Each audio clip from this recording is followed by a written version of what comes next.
Next आपके पास आ जाता है sp2। sp2 के नेम से ही पता चल रहा है आपके पास यहाँ पर है 1s प्लस p2 का मतलब है 2 आपके पास प्रेजेंट है यहाँ पर p। 1 + 2 = 3, मतलब कि कार्बन के यहाँ पर 3 ऑर्बिटल की होनी है हाइब्रिडाइजेशन, तो 3 ही बनने हैं यहाँ पर new hybrid orbitals. Now question is this, carbon sp2 hybridisation करती कब है? हमने पहले भी डिस्कस किया था इस बात को। कार्बन जब बनाती है डबल बॉन्ड, वो कार्बन के साथ हो, वो कार्बन के ऑक्सीजन के साथ हो, वो कार्बन के नाइट्रोजन के साथ हो, किसी भी एटम के साथ, जब भी किसी भी स्ट्रक्चर में आपको कार्बन के डबल बॉन्ड नज़र आ गए हैं, तो इसका मतलब है यहाँ पर जो हाइब्रिडाइजेशन कार्बन ने करनी है वो कार्बन ने करनी है sp2। यहाँ पर एक s और 2 p होंगे और यहाँ पर आपके पास 3 ही नए बनेंगे, sp2 एंड sp2, और एक आपके पास ऑर्बिटल ऐसे ही रह जाएगा। तो हम पहले लिखते हैं, हमारे पास कार्बन है, कार्बन हमारे पास प्रेजेंट है यहाँ पर ग्राउंड स्टेट में। कार्बन के पास होते हैं 6 इलेक्ट्रॉन ग्राउंड स्टेट में। This is 1s2 2s2 and 2p2। अगर कार्बन हमारे पास आ जाती है एक्साइटेड स्टेट में, तो एक्साइटेड स्टेट में कार्बन 6 हमारे पास होती है 1s2 2s 2px 2py and 2pz। 1 2 3 4, s से एक इलेक्ट्रॉन जंप करके आ गया p में। p के पास पहले 2 थे, अब हो गए 3, 1 2 और 3। और हमारे पास क्या होना है, इसने तो बॉन्ड फॉर्मेशन में इन्वॉल्व नहीं होना, because this is inner shell, और बॉन्ड फॉर्मेशन में हमेशा आते हैं आउटर शेल, जिनको वैलेंस शेल कहा जाता है। Valence shell are actually responsible for the valency of any atom. एक s और 2 p ऑर्बिटल करेंगे हाइब्रिडाइजेशन, 1 2 3, तो 3 ही नए बनेंगे sp2 एंड sp2, और इन तीनों के इलेक्ट्रॉन 1 2 एंड 3। pz यहाँ पर इसी तरह से प्रेजेंट है, उसको हमने छेड़ना नहीं, because it is not involve in bond formation. ये इसी तरह से आपके पास रहेगा प्रेजेंट। अब आपने उसी तरह से 3 बातें याद रखनी है। जब भी आपके पास कार्बन ने डबल बॉन्ड बनाया है कहीं पर, हाइब्रिडाइजेशन हो जाएगी sp2। अब जब भी हाइब्रिडाइजेशन आपके पास हो जाती है sp2, जो शेप आपके पास बनती है उस शेप को कहा जाता है ट्राइएंगल। अब ये कैसे याद रहेगा कि शेप ट्राइएंगल है? तो ये ऐसे याद रहेगा, देयर आर 3 ऑर्बिटल्स, जो नए बने हैं हाइब्रिड वो भी 3 हैं, और ये ट्राई का मतलब होता है 3।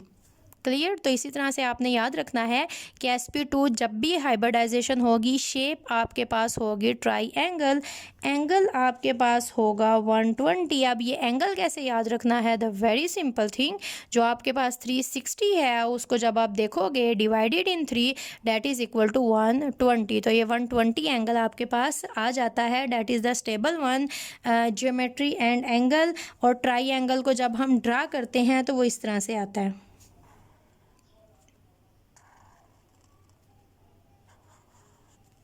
1 2 एंड 3। तो ये जो हमारे 3 बने हैं sp2 जब हम ड्रा करेंगे, फर्स्ट sp2 हो गया हमारे पास ये, सेकंड sp2 हो गया हमारे पास ये, और थर्ड वन हो गया हमारे पास ये, और एक इसका इलेक्ट्रॉन, एक इसका इलेक्ट्रॉन, और एक हो गया इसका electron. Clear? Now where is pz? अब ये जो बड़ी बड़ी सी लूप है सिर्फ एक, ये तो हमारे पास है हाइब्रिड ऑर्बिटल। तो ये जो p है, p की एक्चुअल शेप हमारे पास क्या है? p is actually dumbbell. ये शेप तब आती है जब p हाइब्रिडाइजेशन करता है, तो जो p हाइब्रिडाइजेशन नहीं करेगा वो तो अभी भी हमारे पास डम्बल शेप है। तो pz इसी तरह से यहाँ पर हमारे पास प्रेजेंट होगा डम्बल, और इसका एक इलेक्ट्रॉन इसी तरह से प्रेजेंट होगा यहाँ पर इसके पास। इसका दोनों लूप्स आएंगी डम्बल की, क्योंकि इसने हाइब्रिडाइजेशन नहीं की, ये भी अपनी डम्बल शेप कायम है, बरकरार है। और बाकी जिन्होंने हाइब्रिडाइजेशन की थी, एक s और 2 p ने मिलके, वो तीन sp2 हमारे पास बने, जिनका एक डंबल का लूप काफ़ी बड़ा होता है, तो हम छोटे को ड्रा नहीं करते, अपनी आसानी के लिए सिर्फ बड़े लूप को ही यहाँ पर किया जाता है ड्रा। तो ये हो गई हमारे पास इसकी ज्योमेट्री। एंगल है 120 डिग्री सेल्सियस। तो हम एक एग्जांपल लेंगे किसी भी मॉलिक्यूल की जहाँ पर कार्बन की हाइब्रिडाइजेशन होगी हमारे पास sp2, तो उसको हम ड्रा करते हैं।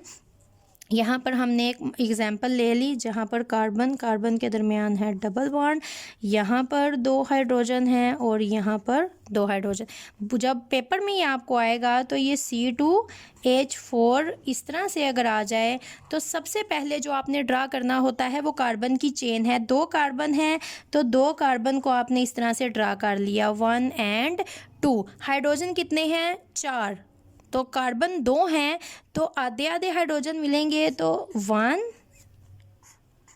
2 1 2। क्लियर? अब आपने ये देखना है कि कार्बन के 4 बॉन्ड कंप्लीट होने चाहिए। वो आप कैसे करोगे कंप्लीट? 1 2 3, यहाँ पर 3 बॉन्ड हैं, तो इसका मतलब है यहाँ पर कार्बन और कार्बन के दरमियान प्रेजेंट है डबल बॉन्ड। तो इस तरह से आप कार्बन के दरमियान डबल बॉन्ड ड्रा करोगे और ये आपने एक ओपन करके लिख लिया। अब हम क्या करेंगे, इसके लिए ड्रा करेंगे इसकी हाइब्रिडाइजेशन। तो आपने सबसे पहले तो देख लिया कार्बन के दरमियान जब डबल बॉन्ड आ गया है तो ये मॉलिक्यूल देख के आपको पता चल गया कि यहाँ पर जो हाइब्रिडाइजेशन है दिस इज़ sp2 हाइब्रिडाइजेशन है। तो इसकी जो आपके पास ज्योमेट्री आएगी डेट इज़ ट्राइएंगल, और जो एंगल आएगा डेट इज़ 120। तो शेप तो आपको पता है, शेप कार्बन 1 ड्रा करें आप इस तरह से। ये आपने लिखा कार्बन 1, ये आपने लिख दिया कार्बन 2। तो ड्रा करने के लिए सबसे पहले आपने एक sp2 लोब इसका यहाँ पर ड्रा किया, दूसरा sp2 लोब आपने इसका यहाँ पर ड्रा किया, और तीसरा sp2 लोब आपने यहाँ पर ड्रा किया। होते ही 3 है, तीनों को आपने ड्रा कर दिया। एक इलेक्ट्रॉन यहाँ पर प्लेस किया, एक इलेक्ट्रॉन यहाँ पर प्लेस किया, एक इलेक्ट्रॉन यहाँ पर प्लेस किया। साथ साथ नेम लिखते गए। sp2 इसके साथ आपने लिखा sp2, इसके साथ आपने लिखा sp2। क्लियर? कार्बन 1 के लिए आपने ड्रा कर लिया, साथ ही इसके आपने pz को भी ड्रा कर दिया, और एक इलेक्ट्रॉन इसका यहाँ पर आपने कर दिया place. Now for carbon number 2। अब ये कार्बन और कार्बन के दरमियान बॉन्ड नज़र आ रहा है आपको, कार्बन और कार्बन ने किया ओवरलैप, दिस इज़ sp2। ये एक लूप आपने कार्बन का ड्रा कर दिया, दिस इज़ सेकेंड sp2, एक इलेक्ट्रॉन इसके पास, और यहाँ पर प्रेजेंट है आपके पास थर्ड वन sp2 और एक इलेक्ट्रॉन इसका। क्लियर? और प्लस इस कार्बन का pz और एक इलेक्ट्रॉन हो गया यहाँ पर। अब कार्बन के दरमियान सिंगल बॉन्ड ये आपने ड्रा कर लिया, साइडों पे 2 हाइड्रोजन, ओवरलैप हो गया sp2 1s, और हाइड्रोजन का हो गया एक इलेक्ट्रॉन। यहाँ पर हाइड्रोजन sp2 1s और ये हो गया इसका इलेक्ट्रॉन। यहाँ पर sp2 1s और ये हो गया इसका इलेक्ट्रॉन, और यहाँ पर भी आपके पास आ गया sp2 1s और ये हो गया इसका। अब कार्बन की अगर आप बॉन्ड काउंट करो, कार्बन नंबर 1 पे आए, एक बॉन्ड इसने यहाँ पर बनाया जहाँ पर इलेक्ट्रॉन का पेयर आ गया है, ओवरलैप हो गया है, इसका मतलब है यहाँ पर बॉन्ड बन गया है। एक इलेक्ट्रॉन पेयर मतलब एक बॉन्ड, दूसरा बॉन्ड और तीसरा बॉन्ड। कार्बन ने यहाँ पर बॉन्ड बनाया, यहाँ पर बनाया, यहाँ पर, और ये जो डबल बॉन्ड है ये आपके पास बनता है इस तरह से। ये जो pz नीचे आप बेशक अपनी आसानी के लिए साथ लिख दें, pz एंड pz, जो कि आपको लिखना चाहिए। ये जो pz हैं जिन्होंने हाइब्रिडाइजेशन नहीं की थी, ये यहाँ पर करेंगे ओवरलैप। और ये कार्बन का जो आपको दूसरा बॉन्ड नज़र आ रहा है, ये जो पहला है दिस इज सिग्मा, ये जो डबल बॉन्ड अनहाइब्रिड ऑर्बिटल के ओवरलैप करने से जो बॉन्ड बनता है उसको हम कहते हैं पाई बॉन्ड। ये जो हाइब्रिड है sp2 इसने सिग्मा बॉन्ड, ये सिग्मा बॉन्ड, ये सिग्मा बॉन्ड। ये जो नॉन हाइब्रिड ऑर्बिटल्स ने किया है ओवरलैप और बॉन्ड बनाया है, इसको हम कहते हैं पाई बॉन्ड। क्लियर? यहाँ पर कार्बन के साथ एक सिग्मा और एक पाई बॉन्ड था, तो 2 बॉन्ड थे कार्बन और कार्बन के दरमियान, मतलब डबल बॉन्ड था। तो हाइब्रिडाइजेशन आई हमारे पास sp2। और ये आप देख रहे हैं पीजी जो कि नॉन हाइब्रिड हैं, ये अपर साइड से भी ओवरलैप करेंगी और लोअर साइड से भी करेंगी। क्यों? यहाँ पर तो एक ही लोप है, तो इन दोनों ने हेड ऑन ओवरलैप किया और इन्होंने आपस में बना लिया सिग्मा बॉन्ड। अब ये जो डंबल शेप हैं जिनकी दोनों लूप्स हैं, तो जब इन्होंने करना है ओवरलैप, तो ये 2 डंबल इस तरह से ओवरलैप करते हैं आपके पास। इनका ये वाला लूप और ये वाला लूप, ये जो दोनों लूप है ये करते हैं ओवरलैप, और तब आपके पास बनता है bond. And if you want to compare the strength of sigma and pi bond, sigma bond is very stronger as compared to pi bond. If you want to break a pi bond then you can break it very easily. तो जहाँ पर carbon के दरमियान double या triple bond होता है, तो इसका मतलब है एक सिग्मा है और बाकी पाई बॉन्ड हैं, तो वहाँ पर आप उन पाई बॉन्ड्स को इजीली ब्रेक कर सकते हो, क्योंकि उनको ब्रेक करने के लिए बहुत ही थोड़ी सी एनर्जी देनी पड़ती है। लेकिन अगर आपको सिग्मा बॉन्ड ब्रेक करना है तो डैट इज़ वेरी डिफ़िकल्ट, उसके लिए you need a lot amount of energy, उसको ब्रेक करना हो जाता है मुश्किल, because that is head on overlap. और हेड ऑन ओवरलैप का मतलब होता है कि अब इस ओवरलैप को तोड़ने के लिए आपको बहुत ज़्यादा एनर्जी की ज़रूरत है, और ये आपके पास आ जाता है sp2।